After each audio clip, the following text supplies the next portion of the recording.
নামাজ শেষে ইশতিয়াক, সাফওয়ান আর শাফিন বাড়ি ফিরে এলো। সৌভাগ্যের বিষয় এটাই যে কোনো অসুবিধা হয়নি।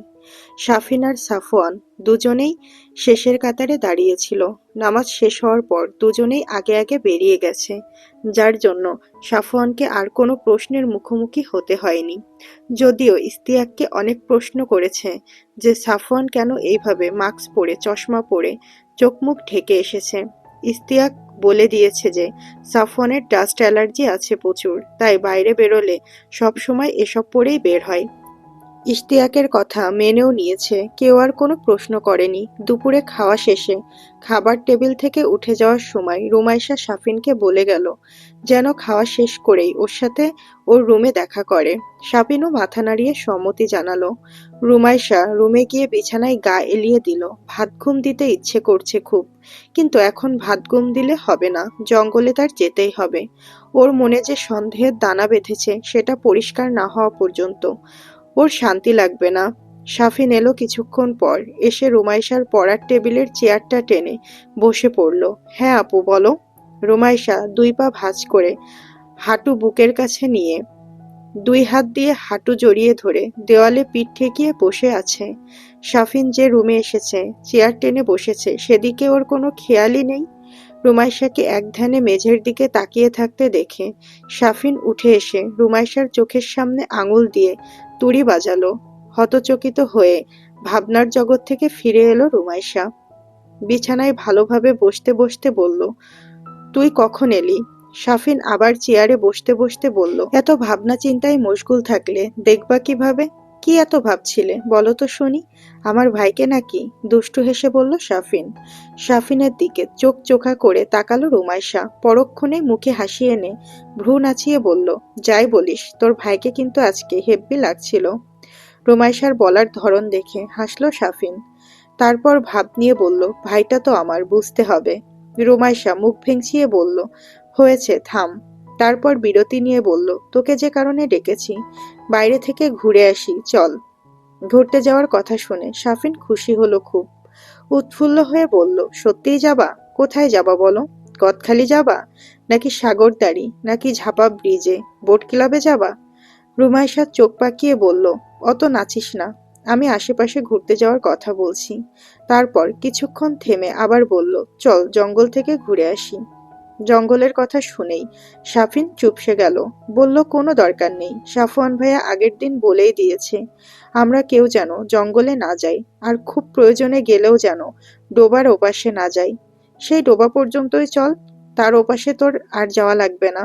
শাফিন বিরক্ত, একই সাথে অসহায় হয়ে বলল, তোমার কেন জঙ্গলেই যাওয়া লাগবে? অন্য কোথাও চলো। সাফওয়ান ভাইয়া দেখতে পেলে আমাদের দুজনকেই মাথায় তুলে আছাড় দিবে।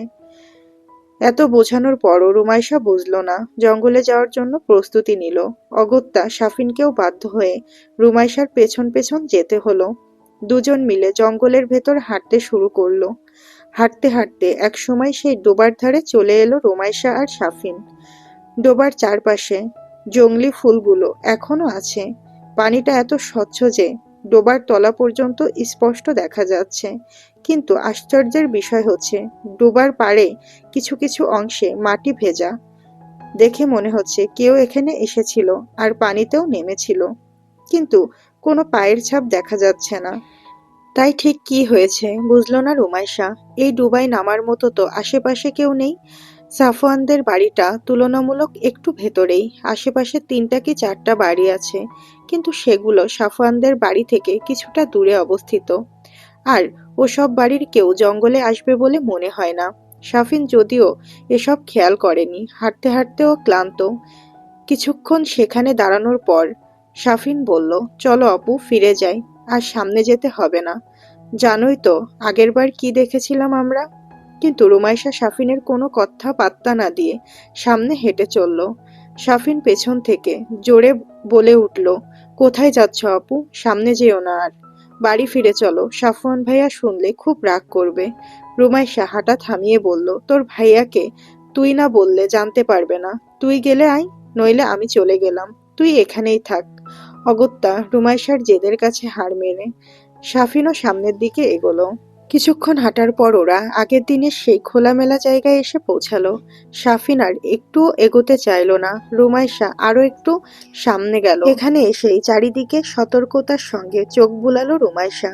সেদিনের সেই খোলসটা এখানে আর নেই। কেমন যেন গা ছমছম করে এখানে আসলেই। বুকের ভেতর হাতুড়ি পেটা হচ্ছে। একদিকে ভয়, অন্যদিকে কৌতূহল। হঠাৎই উপরের দিক থেকে অনেকগুলো হিসিস শব্দ শুনতে পেল রুমাইশা। শরীর জমে গেল ওর। ভয়ে ভয়ে ধীর গতিতে উপরের দিকে তাকালো রুমাইশা। তাকিয়ে হতবিহ্বল হয়ে গেল ও। আগের দিনের সেই বিশাল খোলসটিকে পেঁচিয়ে 15 থেকে 20টির মতো বিভিন্ন ধরনের বিষধর সাপ বিশাল রেডওয়েন গাছের একটা ডালে ঝুলে আছে। সাফিন দূরিয়ে দাঁড়িয়ে থাকায় এখানের কিছুই দেখেনি। রুমাইশাকে উপরের দিকে তাকিয়ে থাকতে দেখে সাফিন পেছন থেকে ডাকলো ওকে। আপু, ফিরে এসো, এখানে থাকা আমাদের জন্য নিরাপদ না। সাফওয়ান ভাইয়া সাফ সাফ মানা করে দিয়েছে। রুমাইশা সাফিনকে কিছু বুঝতে দিল না। উপরের দিক থেকে দৃষ্টি ফিরিয়ে ভয়ঙ্কর দৃশ্যটা ঢোক গিলে হজম করে নিল। সাফিনের কথা শুনে রুমাইশা ফেরার উদ্দেশ্যে পা বাড়ালো। তখনই ওর থেকে 5-7 হাত দূরে কিছু একটা পড়ে থাকতে দেখলো ও। সাফিনের চোখের আড়ালে সাথে সাথে সেটা তুলে বুকের মধ্যে লুকিয়ে রাখলো রুমাইশা। তারপর দ্রুততার সাথে সেখান থেকে প্রস্থান নিল। সেদিন রাতে খাবার পর আবারও ডাক পড়ল সাফিনের। রুনিয়া সাফওয়ানকে খাবার দিয়ে এসে খাবার টেবিলে বসা সাফিনের উদ্দেশ্যে বলল, সাফওয়ান তোকে ডেকেছে, কি বলে শুনে আয়। সাফিনের পাশে বসে খাচ্ছিল রুমাইশা। রুনিয়ার কথাতে খাওয়া থেমে গেল ওর। আর চোখে একবার সাফিনের দিকে তাকালো। সাফিন ঢোক গিলে রুমাইশার দিকে তাকালো। সাফিন তাকানো মাত্রই রুমাইশা চোখ ঘুরিয়ে অন্যদিকে তাকালো। সাফিন পড়ল বিপদে। মনে মনে ভাবলো, যাই সবসময় দুজনে, কিন্তু দোষ হয় শুধু আমার। রুনিয়া এদের দুজনের এমন চোরা ইশারা করতে দেখে ফেললেন। ওদের দুজনের বিপরীতে চেয়ার টেনে নিয়ে বসে বললেন, তোদের দুজনের হাব ভাব এমন চোর লাগছে কেন? কি করেছিস তোরা? সাফিন অতি উত্তেজনায় বলে ফেলল, দেখো মা, আমার কোনো দোষ নেই, সব দোষ রুমিয়াপুর। রুমাইশা কেবল পানি মুখে নিচ্ছিল। নিজের নাম শুনে বিষম খেলো ও। পানি খাওয়া থামিয়ে সাফিনের দিকে চোখ গরম করে তাকিয়ে বোঝালো, ভুলেও আমার নাম নিবি না। রুনিয়া এদের দুজনকে পরখ করছেন। বুকে 2 হাত গুজে বললেন, এই জন্যই সাফওয়ান এত রেগে আছে। তোরা নিশ্চয়ই কোনো অপকর্ম করেছিস। এখন দ্রুত খাওয়া শেষ করে যা, গিয়ে দেখ সাফওয়ান কি বলে। সাফিনের খাওয়া আর এগোলো না। 5 মিনিটের খাওয়া 15 মিনিটে শেষ করলো সাফিন। খাওয়া শেষ করে উঠে সিঁড়ির দিকে এগোতে এগোতে রুমাইশার উদ্দেশ্যে বলল, আমাকে বকা দিলে আমি সোজা তোমার নাম বলে দেব যে তুমি ফুসলিয়ে আমাকে নিয়ে গেছো। রুমাইশা পেছন থেকে বলল, আমরা যে ডোবার ওই পাশে গেছি সেটা যেন ভুলেও বলিস না ভাইয়াকে। সাফিন পেছন ফিরে রুমাইশার দিকে চোখা দৃষ্টিতে তাকিয়ে বলল, হ্যাঁ মিথ্যা বলি, আর ভাইয়া তার জন্য আমার শাস্তি ডাবল করে দিক। তারপর আগের মতো করে আবার ঘুরে সিঁড়িতে উঠল। রুমাইশা দ্রুত খাওয়া শেষ করে সাফিনের রুমে গিয়ে বসে রইল সাফিনের আসার অপেক্ষায়। ধীর গতিতে ছাদের দিকে এগোলো সাফিন। ভাইয়া বারণ করা সত্ত্বেও জঙ্গলে গিয়েছে ওরা। আজ ভাইয়া আর ওকে আস্ত রাখবে না, ভাবলো সাফিন। সাফওয়ান বসে আছে টি টেবিলের পাশে রাখা চেয়ারটিতে। চোখে গগলস, কিন্তু মুখে মাস্ক নেই। হয়তো রাত বলে আর মাস্ক পরার প্রয়োজন মনে করেনি সাফওয়ান। কিন্তু গগলস ছাড়া ওর চলার উপায় নেই, কারণ চোখ দুইটা সর্বক্ষণ জ্বলজ্বল করে, বিশেষ করে রাতের বেলা। সাফিন এসে সাফওয়ানের থেকে কিছুটা দূরত্ব বজায় রেখে দাঁড়ালো। সাফিনের উপস্থিতি টের পেতেই সাফওয়ান বজ্র কঠিন কণ্ঠে বলে উঠল, আমি বারণ করা সত্ত্বেও জঙ্গলে গিয়েছিলি, কি এমন প্রয়োজন পড়েছিল? সাফিন মাথা নিচু করে রইল।